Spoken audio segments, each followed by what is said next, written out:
Hello friends, कैसे हैं आप सब। वेलकम बैक इन नसीब के लास्ट पार्ट में जैसा कि आप सब ने सुना कि जय उसे सवाल करता है और कहता है कि जवाब दो, लेकिन सृष्टि उस समय कुछ नहीं कहती और फ़ोन कट कर देती है। जय एक गंदी हंसी हंसता है और कहता है बस इतनी हिम्मत थी, इतनी मोहब्बत। कहा था मुझसे मत उलझो, मैं पूरी ज़िंदगी ख़राब कर दूँगा। लेकिन तब मेरी बात को हवा में उड़ाया जा रहा था। अब सबक मिल गया होगा, अब इस तरह की हरकत चाह के भी नहीं करेगी, और अगर फिर भी करेगी तो फिर मैं उसे बख्शूँगा नहीं। फिर उसके साथ मैं और क्या क्या कर सकता हूँ ये उसे मैं दिखाऊंगा। खैर, अभी के लिए इतना काफ़ी है, इतने में ही अकल आ गई होगी उसे। इधर सृष्टि का माथा घूमा हुआ होता है, उसे समझ नहीं आ रहा होता कि अब वो ऐसे में क्या डिसीजन ले। वो क्या रश्मि को छोड़ दे? क्या ये करना सही होगा? रश्मि जिसने मेरे लिए इतना बड़ा कदम उठाया था, क्या उसको इस तरह छोड़ना ठीक होगा? मैं क्यों छोड़ूं? मैं क्या डरती हूँ उससे? मैं नहीं डरती उससे, मैं बिल्कुल नहीं डरती उससे। मैं रश्मि को किसी हाल में नहीं छोड़ूंगी, और इसके डर की वजह से तो बिल्कुल भी नहीं, चाहे जो हो जाए, चाहे जो हो जाए। एग्ज़ाम की परमिशन तो मिल ही गई है ना, एग्ज़ाम दूंगी। इधर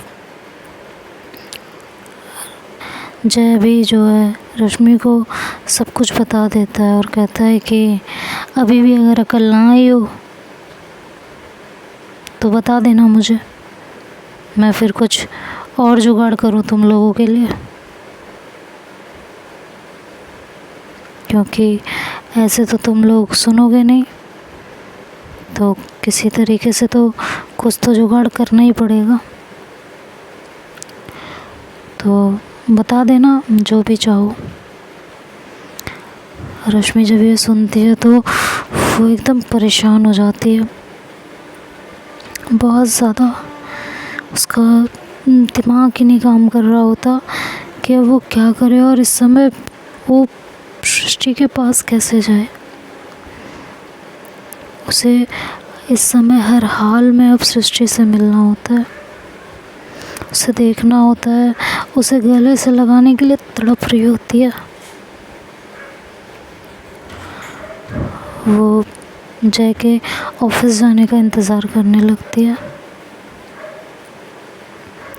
जय ऑफिस के लिए निकलता है और रश्मि उससे जाते जाते कहती है कि जय, मुझे तुमसे कुछ कहना है। जय कहता है हाँ कहो। मैं चाहती हूँ कि मैं एक बार सृष्टि से मिल लूँ, सिर्फ एक बार। आई प्रॉमिस उसके बाद कभी नहीं मिलूँगी, कभी भी नहीं। जय कहता है बिल्कुल भी नहीं,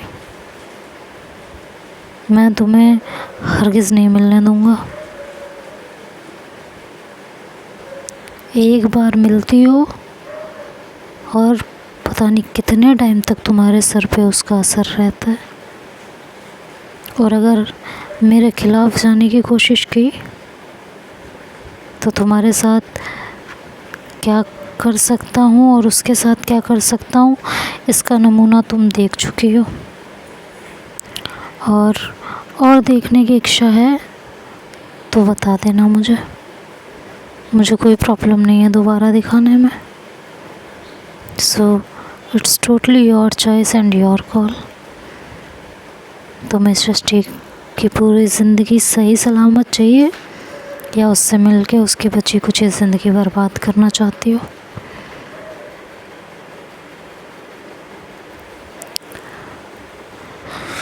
रश्मि अब काफ़ी डर जाती है और वो कोई रिस्क नहीं लेना चाहती, इसलिए अपने मन में आए उस ख्याल को वो निकाल फेंकती है। उसके दिमाग में सृष्टि के मिलने का, उसे हक करने का जो ख्याल चल रहा होता है उसको निकाल देती है और डिसाइड करती है कि वो अब सृष्टि से दूर रहेगी। मेरी वजह से अब सृष्टि की ज़िंदगी में कोई और तूफान नहीं आना चाहिए। उसने मेरे लिए क्या कुछ नहीं किया और मैं क्या कर रही हूँ उसके लिए। मुझे खुद पे कंट्रोल रखना होगा और उससे दूरी बना के रखनी होगी और अंदर रूम में जाके सृष्टि के दिए हुए गिफ्ट को एक बार फिर से देख के रोने लगती है। मन ही मन कहती है, लग रहा है हमारी ज़िंदगी में एक दूसरे का साथ है ही नहीं, कितनी भी कोशिश कर ले। हमें अपना प्यार दूर से ही निभाना पड़ेगा सृष्टि। वो ये सब सोच ही रही होती है कि तभी उसके घर की डोरबेल बजती है। वो जाके डोर ओपन करती है तो बुर्के में कोई लेडीज़ होती है। पूछती है कि जी क्या चाहिए आपको? तो वो कहती है कि तुम चाहिए। उसकी आवाज़ सुनते ही रश्मि को झटका लगता है। वो कहती है, तुम यहाँ क्या कर रही हो सृष्टि? कुछ आफत हो जाएगी, प्लीज़ प्लीज़ प्लीज़ तुम जाओ यहाँ से। सृष्टि उसका हाथ पकड़ती है और बाहर की तरफ लेके आती है। उस एरिया में लेके जाती है जहाँ सीसीटीवी कैमरा नहीं लगा हुआ होता। उस एरिया में लेके जाती है और अपने आप बुर्का हटाती है और कहती है, सुनो,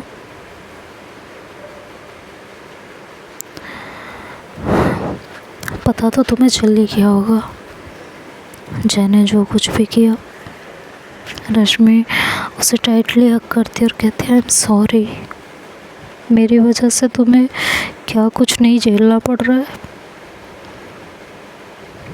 आई एम रियली सॉरी यार। सृष्टि उसको हग करती और कहती है, तुम्हारी वजह से कुछ नहीं हुआ है पागल। जय एक नंबर का लीचड़ इंसान है। तुम खुद का ध्यान रखना। रश्मि कहती है, क्या मतलब छोड़ रही हो मुझे? सृष्टि इस बात का कोई जवाब नहीं देती और कहती है, बस खुद का ध्यान रखना। रश्मि सृष्टि का हाल समझती है और उससे कोई सवाल नहीं करती। दोनों बस एक दूसरे को हक करते हैं और वहाँ से चली जाती है।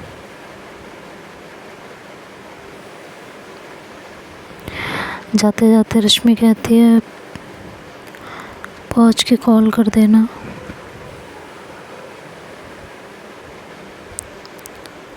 सृष्टि ना तो हाँ में जवाब देती है और ना में। बस उससे कहती है कि अपना बहुत बहुत ख्याल रखना, अपने साथ कभी कोई लापरवाही मत करना। ये सोच लेना कि तुम मुस्कुराओगी तो तुम्हें देख के कोई और मुस्कुराएगा।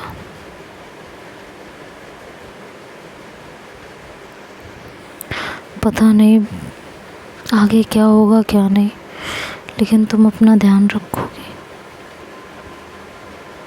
प्रॉमिस करो मुझसे। रश्मि उससे प्रॉमिस करती है और सृष्टि उसके बाद वहाँ से चली जाती है। सृष्टि जाते हुए एक बार मुड़ के रश्मि को देखती है और फिर सीधे निकल जाती है, 1 मिनट भी नहीं रुकती। इधर रश्मि अपने घर में आके फिर से रोने लगती है।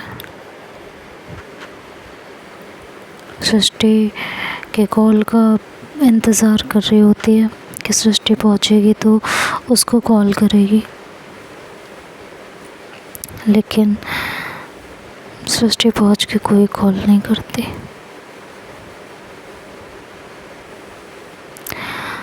रश्मि जो है सृष्टि को कॉल करती है, सृष्टि उठाती है कॉल, कहती है हाँ रश्मि बोलो।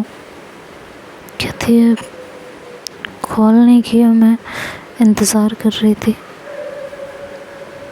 बिज़ी थी यार। ऐसी भी क्या बिज़ी थी कि ये कॉल नहीं कर पाई। कहती है बस थोड़ा सा काम था, उसी में बिज़ी थे। तुम ठीक हो? तुम्हारे बिना कैसे ठीक हो सकती हूँ?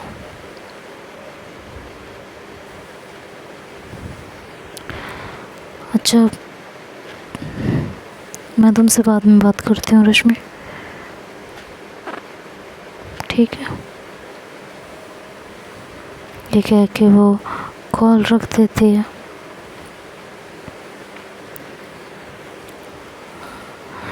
इधर रश्मि सोच रही होती है कि हम मिल नहीं सकते, ठीक है, समझ सकती हूँ, मान सकती हूँ उसकी इस बात को। बहुत प्रॉब्लम है हम दोनों के मिलने में, ये भी जानती हूँ, समझती भी हूँ, हर एक चीज़ समझती हूँ, लेकिन उसके बिना रहूँ कैसे, बस ये समझ नहीं आता। कोई ये भी समझा दे।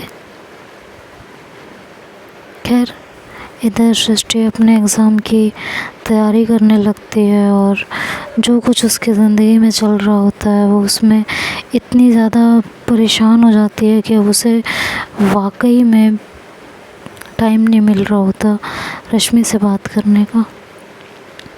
इधर रश्मि भी खुद को समझा लेती है कि सिचुएशन बहुत बिगड़ चुकी है, ऐसे में सृष्टि अगर मुझसे बात ना करे तो ही अच्छा है। इस बात को लेके मुझे ज़्यादा मलाल नहीं करना चाहिए। वो खुद को दिलासे दे रही होती है, समझा रही होती है। उसके बाद ज़िंदगी ऐसे ही चलने लगती है।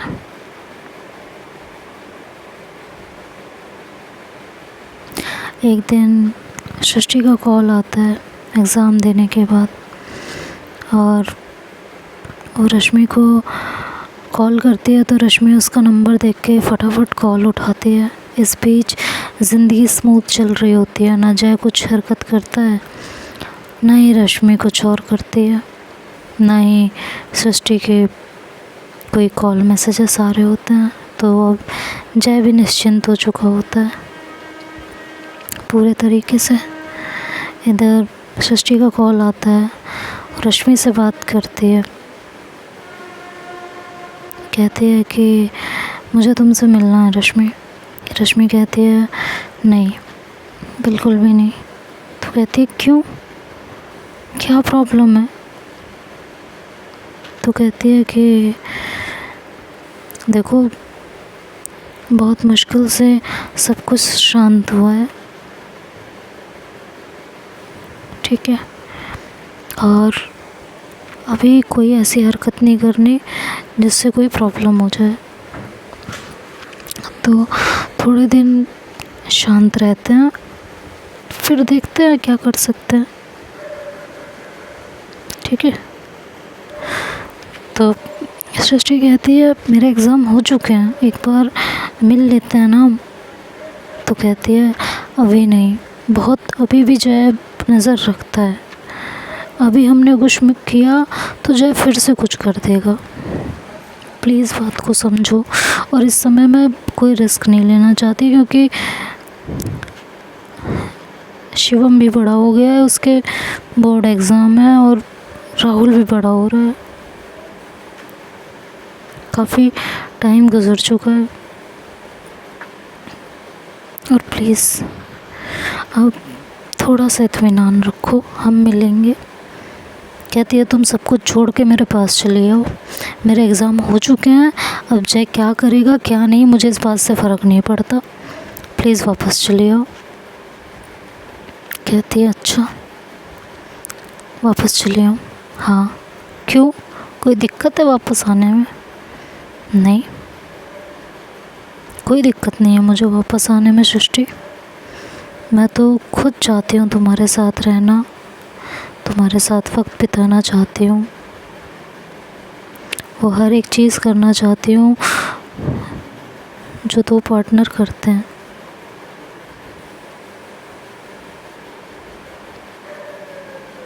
तो फिर क्या दिक्कत है, मेरे एग्ज़ाम हो चुके हैं ना, कह रही हूँ वापस लौट आओ।